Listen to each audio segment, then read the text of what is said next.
बिस्मिल्लाहिर्रहमानिर्रहीम। एक भाई ने ये सवाल किया है कि बकरे की एक टांग जो है उससे वो थोड़ा लंगड़ा कर चलता है, तो इस सूरत में क्या उसकी कुर्बानी हो जाएगी या नहीं।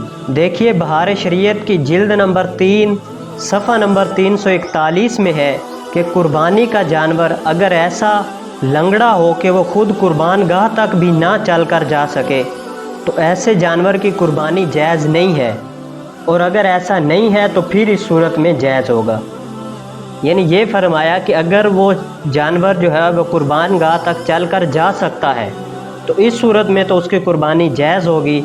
अगर वो कुर्बान गाह तक भी चल कर नहीं जा सकता तो इस सूरत में उस जानवर की कुर्बानी नाजायज़ होगी। और बहार शरीयत में है कि ऐसा जानवर जो लंगड़ा हो और कुर्बान गाह तक भी खुद चल कर ना जा सके तो उसकी कुर्बानी नाजायज़ होगी, उसको ज़िबा ना किया जाए, वो रब ताला की बारगाह में कबूल नहीं होगी, इस वजह से कि वो लंगड़ापन जो है वो उसका ऐब के अंदर शुमार होगा और ऐब वाले जानवर की कुर्बानी जायज़ नहीं होती।